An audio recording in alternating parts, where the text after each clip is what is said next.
시청자 여러분 안녕하십니까? BBS 초대석 향기로운 만남 유자효입니다. 인간은 살아있기 위해서 무언가에 대한 열망을 간직해야 한다. 미국의 소설가죠. 마가렛 딜란드의 말입니다. 오늘 초대 손님은 진리에 대한 열망 하나로 부지런히 불교학자의 길을 걸어가고 계시는 분입니다. 먼저 영상으로 만나보시겠습니다.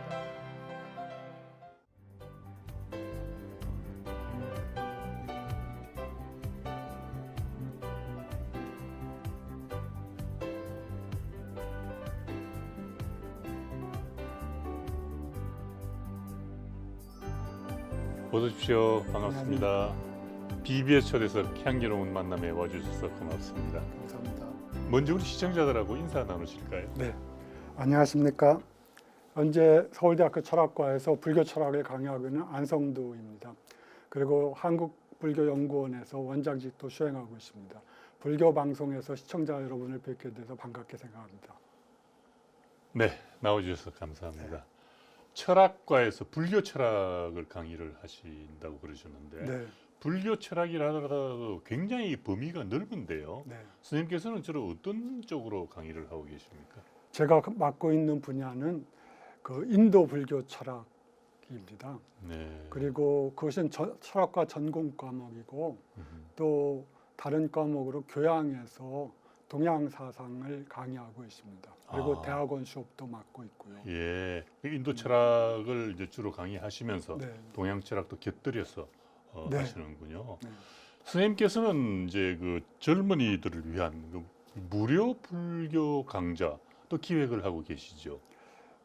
불교 강좌를 들을 기회가 사실 동국대나 몇몇 대학을 빼놓고는 없는 형편입니다. 그렇죠. 불교는 다른 유학 사상이나 통합해서 동양 사상이라는 이름으로 가르쳐지고 또 그것이 전부이니까요. 그래서 불교 사상 자체에 대한 강의를 듣거나 거기서 불교가 과연 우리에게 보여주는 메시지가 무엇인가를 우리가 알기는 참 어려운 것 같습니다. 네. 그래서 그러한 그 젊은이들에게 특히 그러한 기회를 조금이라도 제공하면서 또 불교가 어렵다고 하는 그 선입견으로부터 벗어나서 보다 불교를 문화사적 관점에서 그리고 그러면서도 불교의 가장 기본적인 개념을 그와 관련해서 좀 소개한다면 학생들이 좀 더 쉽게 불교를 접할 수 있지 않을까, 불교를 이해할 수 있지 않을까 하는 생각을 합니다.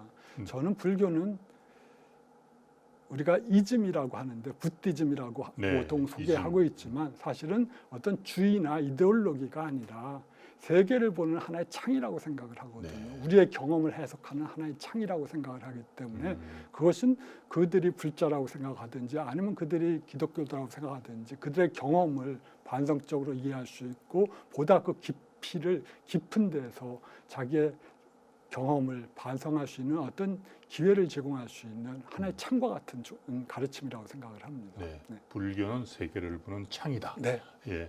선생님께서는 참 젊은이들을 위한 그 무료 불교 강의가 참 의미 깊은 그런 일이라고 감사합니다. 생각이 됩니다. 네. 이기영 교수님이 은사시라고요? 네. 실제 뵙고 또 이렇게 이제 공부를 하고 해보니까 이기영 교수님이 어떠셨어요? 저는 말씀은 참 많이 들었는데 직접 뵌 기회가 없어가지고. 네, 그건 참 인상적인 학자고 또 카리스마가 굉장한 분이었습니다. 네. 또 제 아들에게는 호랑이라고 하는 소리식을 들을 정도로 또 사실 엄격했던 분이기도 하고요. 예. 또 외국어를 아주 잘하셨던 분이었습니다. 그렇습니까? 네. 뭐 그분이 블란서나 벨기에 루뱅 대학에서 혹은 파리 대학에서 수학을 하시면서 50년대에서 그렇기 때문에 매우 그 블란서 불어라든지 영어라든지 일어는 말할 것도 없어. 그 당시 일본에서 제국대학에서 교육을 받으셨던 분이었으니까요. 예. 그러니까 잘하셨는데 그것보다 카리스마와 분명한 목적의식, 사명감을 갖고 있으신 분이었습니다. 그런 분 밑에서 불교 공부할 수 있었다는 것이 저에겐 참 행운이었던 것 같습니다. 예. 네. 참 우리 안성두 교수님 개인으로는 행운이시고 네. 저 이기영 교수님이 참으로 참 스승님이셨군요. 그 당시 어려웠던 우리나라 불교계, 특히 네. 제가 불교계를 이끌어갔던 지도자 중에 또 한 분이었습니다. 네. 원효 연구에 있어서 네. 네. 새롭게 발견한 그 네. 공적도 학자로서 당연히 그분에게 귀속시켜야 될 것이죠. 네, 네. 그렇죠. 한국불교연구원장직을 맡고 나서 지난 2년간 어떤 점에 주로 그 신경을 쓰고 노력을 해오셨습니까? 그래서 저는 약간 좀 패시미스트입니다. 아, 그렇습니까? 네. 지금 그 이경 교수님이 활동하시던 시대에 그 당시 그 한국불교연구원에 그 당시 참여하고 들으셨던 분들이 참 많이 계십니다. 그래서 예. 종종 그분 얘기를 많이 하시곤 합니다. 그때 어떤 분의 말을 보면 마치 구름처럼 몰려왔다고 하더라고요. YMCA 강장에서 개설하면. 왜냐하면 그러한 강좌가 없었던 차에 전통문화와 불교 사상을 현대적 관점에서 풀이해내면서 또 그러면서 신심을 북돋아주는 강연을 듣고 있느라면 예. 소위 감동의 전율을 느꼈다고 매번 그런 말을 하시거든요. 그런데 제가 지금 맡고 있는 이 시기는 그러한 시대는 아닙니다. 지금은 모든 인터넷만 키면 그야말로 세계에서 가장 좋은 대학에서의 불교학 강의도 들을 수 있는 시대고 그렇죠. 모든 자료들이 그야말로 실시간으로 업데이트해서 나오는 시대입니다. 근데 정보는 네. 온라인으로 들을 수 있지만 네. 제가 이경 교수님과 직접적으로 대면하면서 그분을 느끼면서 경험했었던 그 체화된 느낌들은 결코 온라인으로 느낄 수는 없는 거죠. 그러게요. 네. 그런 점은 그런 점에서 우리가 뛰어난 스님들에게 직접 찾아가서 법문을 듣는 건 예. 아마 그런 이유가 있지 않을까 합니다. 예. 네. 그렇죠. 그러니까 우리가 온라인이라든지 사이버를 통해서 네. 그 받는 교육은 아무래도 직접 대면에서 받는 교육과는 다를 것이다. 네. 예. 그러면 앞으로 어떤 준비가 필요하리라고 보십니까? 어차피 세상은 변할 것 같은데. 불교도 어떤 식으로 변화에 직면할 수밖에 없을 것이고 또 교육도 마찬가지일 거라고 생각을 합니다. 그렇죠. 점차적으로 온라인화가 되어 가겠고 또 그야말로 AI가 발전되면 발전될수록 그 학교의 역할은 아마 다른 방식으로 대체될 것 같습니다. 예. 어떤 극단적인 생각을 가진 분들은 이런 말도 하시곤 합니다. 이제 어떤 과목이든지 한 명의 뛰어난 선생만 있으면 된다. 그 사람이 녹화해서 그걸 퍼뜨리면 나머지 선생들은 그 녹화된 것들을 각기 설명해주는 해설자 역할을 하면 될 것이다라는 말도 하는데 저는 인문학에서는 그러한 방식은 아니라고 생각합니다. 왜냐하면 그것은 단순한 정보가 아니라 그 정보를 어떻게 체화하는 과정이고 그 정보를 어떻게 소화해내가는 과정을 수시로 한 삶을 살아가면서 보여주는 것 자체이기 때문에 아마 좀 다르진 않을까 생각을 합니다. 예. 지식의 전수만은 온라인으로 가능하겠죠. 네. 하겠지만은 우리가 결국 교육의 목적 가운데 여러 가지 중에 네. 하나가 역시 그 이제 선생님의 어떤 네. 인품이라든지 또 이제 그런 영향을 학생들이 직접 만나 뵙고 이제 받는 그런 체화하는 그것도 크단 말이에요. 네.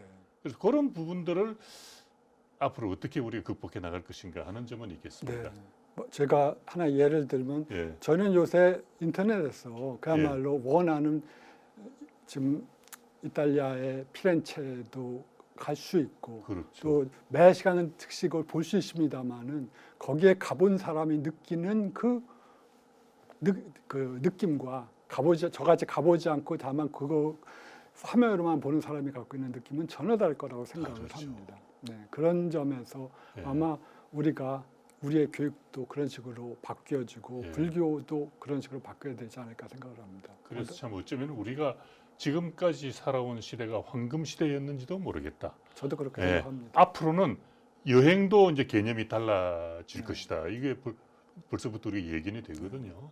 그런 점에 있어서는 아쉬운 점도 있습니다. 네. 온라인이 글쎄 만능일까 하는 그런 네. 생각은 드는군요. 선생님께서는 그 이제 그 회장으로서 올 한 해 어떤 일을 준비하고 계십니까?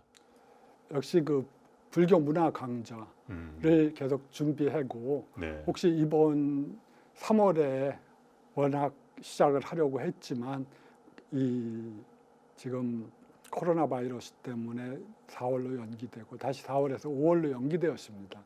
그때까지 코로나 바이러스가 그야말로 종식되기를 간절히 바라지만 만약 그렇지 않을 경우는 부득이 2학기로 연기할 수밖에 없을 2학기로. 겁니다. 그리고 개인적으로는 계속 제가 관심을 갖고 있는 초기 유식 문헌들을 지금 번역하는 작업을 하고 있습니다. 네. 지금 학생들하고 그 육아사지론 강독을 해 나가면서 지금 그 적어도 내년이나 늦어도 후년까지는 완결된 육아사지론 본집은 번역을 끝내려고 생각을 하고 있습니다. 아, 그렇군요. 어떻습니까? 저 대학에서는 독일어 교육을 공부를 하셨고 그러셨는데 지금은 이제 서울대학교 철학과에서 불교를 강의하는 교수님이십니다. 네. 불교와의 만남은 언제 어떤 식으로 이루어졌습니까? 고등학교 때 제가 철학을 공부하겠다고 생각을 했었습니다. 그런데 그 당시 분위기에 따라서 혹은 그 당시 읽었던 책들이 주로 서양 철학자들이 쓴 텍스트였으니까요. 그걸 읽으면서 철학을 하고자 했는데 그러면서도 마음 한구석에는 언젠가는 서양 철학을 하면 불교 철학을 하겠다는 생각을 했습니다. 왜 그런 생각을 했는지는 모르겠지만 아마 당시 읽었던 법구경이나 책은담 등의 영향이 컸던 것 같습니다. 그래서 여기에 뭔가가 있는데 처음에 서양 철학으로 시작을 하자라고 생각을 했었습니다. 그랬던 김에 대학에 제가 외대를 갔는데 외제가 2차였습니다. 그래서 1차에 떨어지고 그 다음에 2차로 갔었는데 그때 역시 독일어를 선택한 이유도 철학을 하기 위해서는 독일어가 반드시 필수였다고 하는 생각이 있었습니다. 그 당시 주로 대륙 철학을 주로 많이 했었으니까요. 그래서 어차피 뭐 철학을 공부하기 위해서는 독일어를 가꾸는 것도 필요하겠다 생각을 해서 독일어를 배우기로 했었습니다. 근데 대학교에 가서 그 1학년 겨울방학 때 그 당시 라다 크리슈나의 인디안 필로소피를 읽었던 적이 있었습니다. 2권짜리였는데 2권은 안 읽고 부분적으로만 읽고 1권을 읽었습니다. 우파니샤드, 베다 우파니샤드, 불교, 자이나의 가르침 등등이 거기에 설명되어 있었는데 그중에서 특히 불교 우파니샤드와 불교 파트에 매혹이 됐었어요. 그러면은 교수님께서는 주로 이제 독서를 통해서 그 불교와 만나고 이제 관심을 갖게 되고 전공을 바꾸게 된 그런 경우가 되겠군요. 불교가 가르치는 가르침들 그리고 보통 우리가 자력과 타력 신앙이라고 하지만 그 자력적인 측면이 굉장히 저에게는 타당하다고 생각이 되었습니다. 어렸을 때부터. 그렇죠. 한국학대학원에서 불교 철학으로 석사를 하셨어요. 하시고 동국대학교 인도철학과에서 박사과정을 수료는 하셨어요. 인도철학과로 지나간 이유는 특별히 있었습니까? 제가 그 당시 그게 80년대 대학원에 한국학대학원에 들어갔었는데요. 들어가서 보니까 제 자신이 아무것도 준비한 게 없더라고요. 불교학에 대한 기본적인 훈련도 사실 그다지 뭐 제가 개별적으로 읽은 몇몇 텍스트들 빼놓고는 없었고 원전은 거의 읽지 못했고 또 불교를 공부하기 위해서는 보통 서양에서 하는 말입니다만은 4개의 고전어가 필요하다고 하거든요. 산스크리트어, 팔리어, 그 다음에 티베터, 그 다음에 한문, 그 다음에 4개의 근대어가 필요하다고 합니다. 영어, 당연히 영어, 불어, 독어, 일어입니다. 한국어는 앞으로 들어가야 되겠죠. 그런데 그런 상황에서 제가 할 수 있는 건 영어나 독일어밖에 없었습니다. 근데 다행히 한국학대학원이 그때 뚜렷한 목표의식을 갖고 있었고 또 좋은 분들이 많이 그 당시 계셨습니다. 그래서 이 학생들에게 가장 필요한 것들이 일단 한문이다 라고 해서 학생들에게 사서 집주를 1년간 집중 교육을 시켰습니다. 그러니까 저희는 주자의 사서 집주를 읽을 수가 있었습니다. 그러면서 비로소 한문에 조금 물리가 튀었습니다. 그러고 나서 계속 사서 집주를 읽으면서 그 다음에 그 이경 선생님이 원효 전문가셨기 때문에 저도 당연히 원효에 대해서 논문을 써야 되겠다 생각하면서 원효가 쓴 주로 기신론 소와 별기를 중심으로 공부를 했었습니다. 그런데 원효가 쓴 한문 구문은 그 위진체 같아서 이해는 됐습니다. 의미는. 그렇지 번역과는 달리 그 분명 의미는 이해가 됐지만 그러나 그 담긴 내용은 해석이 되지 않았습니다. 그것이. 그래서 억지로 그야말로 석사 논문은 써서 냈지만 내가 어째 불교를 공부하려고 지금 들어왔는데 이러면 안 될 것 같다 생각이 들었습니다. 동아시아 불교도 하나의 큰 바다이지만 나는 다른 바다로 가서 먼저 그 원청으로 가서 공부를 하지 않으면 내가 불교 선택한 이유가 없을 것 같다 생각이 네. 들었습니다. 나는 역사를 공부하기 위해서 들어온 게 아니라 네. 불교 사상과 철학 그 내용을 알기 위해서 들어왔는데 특히 그 당시 이경 교수님의 영향을 받아서 저도 열애장 유식사상에 관심을 갖고 있었는데 그걸 한문만 가지고 이해하기는 어려웠습니다. 그래서 저는 혹시 인도 불교를 전공하면 낫지 않을까 생각을 해서 동국대 인도철학과로 갔습니다마는 그 당시 역시 동국대 인도철학과도 초보 단계였기 때문에 초기였습니다. 매우 어려운 형편이었습니다. 그 당시 다른 인문학이 그랬듯이 왜냐하면 지금 보면 그야말로 상점벽해와 같은 시절이었지만 그 당시는 제대로 된 산스크리트 문법책, 티베터 문법책조차도 구할 수가 없었습니다. 그래요. 사전조차도요. 그런 시대였기 때문에 거기서도 그냥 원하는 대로 공부하지 못하고 따라서 그냥 기다리다가 그 우연히 그 슈미트하우젠 선생님이라고 제가 나중에 대학원 박사과정에서 지도교수로 모신 분의 논문을 구해서 읽어봤는데 그분이 제가 원하던 방식의 그 비전을 보여주셨더라고요. 그쪽으로 지나가게 됐습니다. 그렇게 됐군요. 이제 그런 다음에 이제 독일로 유학을 가가지고 학부부터 시작을 하셨더라고요, 독일서. 그 당시 독일 학제가 네.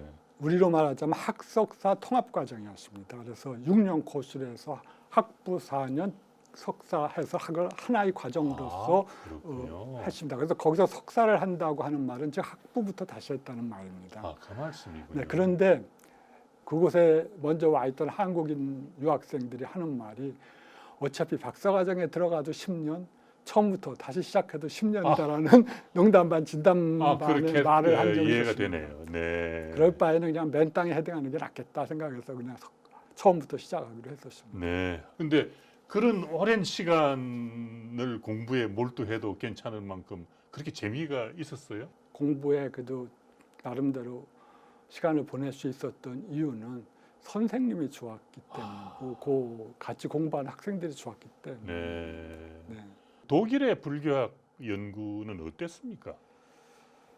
네, 독일의 불교학 연구는 특히 문헌학 연구라고 하는 분야가 있습니다. 문헌학. 네, 보통 문헌이라면 그냥 문헌을 갖고 읽는 거라고 생각을 하지만 우리는 예를 들어서 어떤 텍스트가 한문으로 번역됐다고 할 때 그 번역된 텍스트 여러 가지 판본도 따져가지고 원래의 정본이 어떤가를 만들어야 되지 않겠습니까? 네. 근데 그 번역되기 이전에 그 산스크리트 문장들 지금은 다 산실되었거나 기껏해 한두 개의 산스크리트 사본만이 남아있죠. 그걸 가지고 그 전 시대의 뛰어난 학자들, 프랑스 학자들이나 독일 학자들이 그 사본에 의거해서 정본을 만드는 거거든요. 소위 우리가 크리티컬 에디션이라고 하는 것. 그래서 그걸 가지고 우리가 공부하는데 문헌학이라고 하는 것은 그 크리티컬 에디션 자체를 다시 비판의 대상으로서 만들어가는 과정입니다. 네. 그러니까 새로운 불교 텍스트에 대한 자신의 이해를 담아서 하나의 비판 교정본을 만드는 그러한 능력을 갖추는 것을 목표로 하고 있는 것이 문헌학적 훈련입니다. 예. 그러니까 텍스트의 사상뿐만이 아니라 다른 여러 가지 그 크리티컬 에디션을 만들기 위해 필요한 여러 가지 그 문헌 정보들에 대해서 숙지하고 있어야만 가능하겠죠. 네. 독일은 그러한 사본들 연구를 특히 많이 진행했습니다. 프랑스와 독일이요.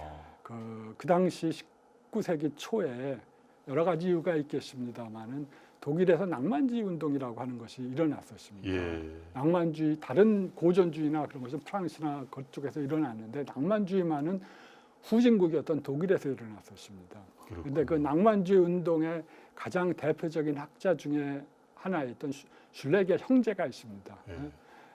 그 사람 그 형이 1818년에 그 본 대학에서 산스크리트 강좌를 열고 정교수로 취임한 적이 있고 그것이 독일에서 공식적인 인도학의 출발점입니다. 아, 프랑스에서는 그 직전에 아마 제가 기억하는 1812년인가가 브루노프가 아마 파리 대학에서 인도학 과정을 열었고요.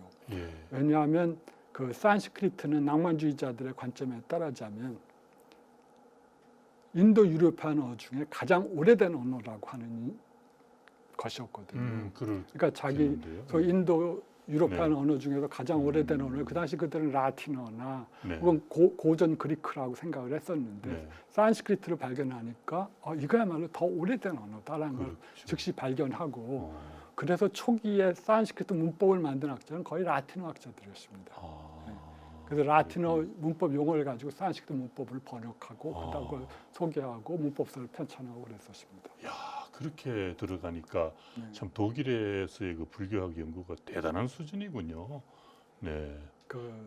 아마 깊이 있는 대승불교에 대한 깊이 있는 이해는 20세기에 비로소 가능해졌겠지만 네. 그러나 그 편찬 과정을 통해서 축적된 지적 경험들은 그대로 네. 대학을 통해서 전달될 수가 있었을 거라고 생각을 합니다. 그런 이제 바탕이 있으니까 역시 헤르만 헤세의 시타르타 같은 작품도 나올 네. 수 있지 않았겠는가. 그 참 대단한 어떤 불교 세계의 정신의 깊이가 그 나오는 소설이란 말이에요. 네, 그러니까 역시 참 그렇습니다. 불교하면은 동양이 더 앞서 있을 것 같은데 그 서양 사람들의 불교 연구도 참 대단하군요. 그 독일에서의 스승이 슈미트하우젠 교수, 네. 세계적으로 유명한 교수인데, 네. 네, 제가 생각해도 한국에서는 불현이경 선생님을 모시고 공부할 수 있는 기회를 가졌고 예, 그 다음에 유학 가서는 슈미트하우젠 선생님을 만나서 공부할 수 있다는 게 참 제가 생각해도 운이 좋았던 것 같습니다. 정말 스승복이 네. 많으십니다. 아니면 제가 이렇게 넉살도 좋고 그렇지도 못한 성격이었기 때문에 좀 까탈스러운 선생님이나 윽박지르는 선생님을 만나시면 참 힘들었을 것 같은 생각이 듭니다. 예, 그래서 제가 아마 미국 스타일은 맞지 않는다고 실로 생각했었는데요. 그런데 슈미트하우젠 선생님은 학자로서도 큰 학자죠. 거의 프라우발러, 슈미트하우젠 이어지는 그야말로 독일 학계의 가장 대표적인 학자들이고 또 제가 공부하고 있던 유가사지론이라든지 초기 유식문헌에 대해서는 그야말로 자타공이라는 세계적인 학자입니다. 네, 그분이 알려진 건 2000년대 후에 들어서 한국에 비로소 알려지기 시작했지만 뭐 일본 학계에서는 80년대부터 가장 뛰어난 유식학 전공자 중에 하나로서 평가받고 있었으니까요. 근데 그분은 그 뛰어난 학자이면서도 또 매우 훌륭한 교육자였습니다. 그리고 인간으로서 매우 뛰어나신 평화로우신 분이었고요. 그래서 삼박자가 갖춰진 분이었어요. 인간적으로는 전형적인 외유내강적인 인물이었고 자기 자신에서는 굉장히 엄격하면서 제 아들에게서는 한없이 따뜻했습니다. 네, 그래서 그리고 가르치는 걸 즐거워했고 네. 또 연구에 대해서도 매우 엄격하게 자신을 몰아갔고요. 예. 네, 그런 점에서 그런 분을 만나서 공부할 수 있었던 것이 그나마 제가 지치지 않고 공부할 수 있었던 그 네. 원천이 되었던 것 같습니다. 귀국 후에 많은 일을 하셨습니다. 특히 금강대학교 불교문화연구소장으로서 티베트 산스크리트 원전 연구의 기틀을 다지셨다고요? 다졌다는 말은 조금 어폐가 있고 그렇습니다. 다만 그때 제가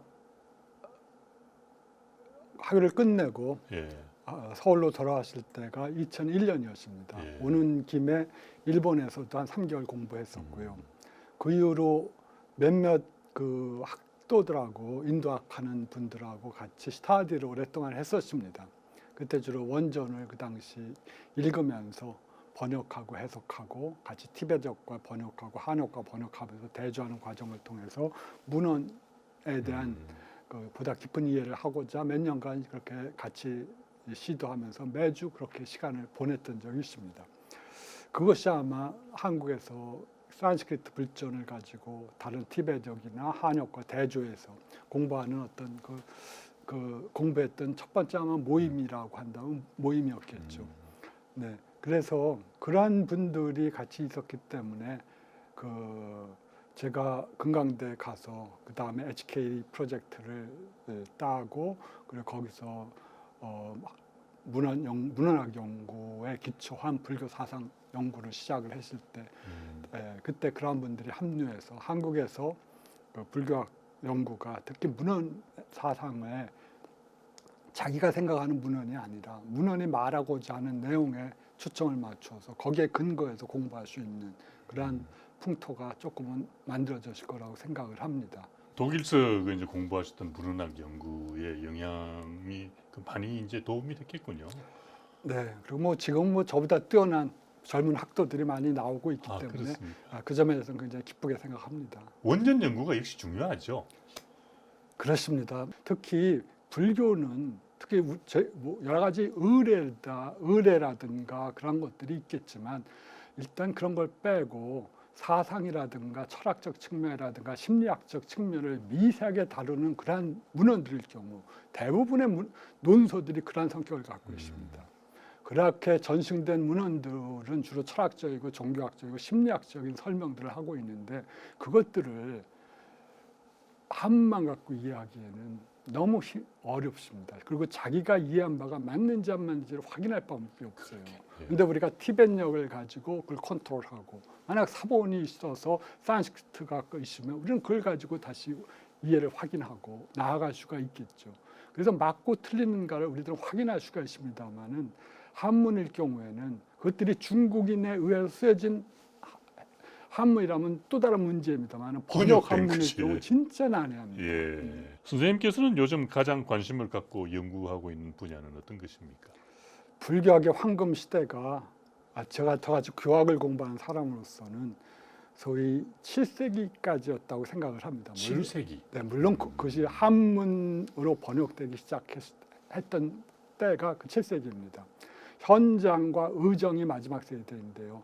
그것들이 소위 우리가 말하는 소위 불교 교학에 대한 번역이 활발히 동아시아에서 일어났던 시대입니다. 그 이후로도 뭐 인도 불교는 계속 발전했지만 그것은 또 다른 방식의 발전이었지 잠긴 내용들은 그다지 더 새롭게 발전하지는 않았지 않나 생각을 합니다. 그런 점에서 저는 유식과 열애장 사상 혹은 중관 사상이 활발히 논의되었던 7세기까지가 아마 불교 사상의 어떤 피크라고 생각을 하는데 그 중에서 특히 제가 관심을 갖고 또 다룰 능력이 있는 유식과 열애장 사상 문제에 대해서 저는 계속 지속적으로 공부해 나가려고 합니다. 물론 이것은 동아시아에서나 티벳에서도 계속 연구되었기 때문에 저는 그 티벳 문헌에 입각해서 티벳에서의 유식 사상 등등을 좀 연구하면서 이 유식과 열애장이 어떻게 융합해 나갔는지 그것들이 마음의 문제를 중심으로 어떻게 새로운 해석으로 발전해 나가는지를 저는 주로 인도 문헌, 티벳 문헌에 입각해서 공부할 생각입니다. 앞으로 하셔야 될 일이 많겠습니다. 7세기라면 우리나라의 통일신라 시대, 원효가 활동했던 시대였습니다. 여기 그 시대가 절정이었군요. 위대했던 시대였던 것 같습니다. 네, 참 불자들도 그렇고 또 불교를 공부하는 사람들도 그렇고 그 흔히 이제 불교는 어렵다라는 이제 기본 인식들을 많이 가지고 있는데 좀 더 쉽게 또 재미있게 불교 공부를 하려면은 어떻게 하면 좋을까요? 쉽게 재미있게 할 수 있는 길은 없습니다. 그렇습니까? 다만 모티베이션을 가지면 됩니다. 제가 학생들을 강의하면서 느낀 거지만 전공에서 인도 불교 철학을 강의합니다. 주로 거기서 조금 높은 단계 속에서 그 당시 초기 불교부터 그것을 말해서 6세기까지 인도 불교의 발전을 다뤄야 되겠다는 굉장히 압축적으로 빨리 나갑니다. 그리고 좀 어려울 수도 있고요. 그래도 관심을 가진 학생들은 매우 열심히 듣습니다. 그런데 이 교양 수업을 비슷한 동양 철학의 이해라고 하는 수업을 합니다.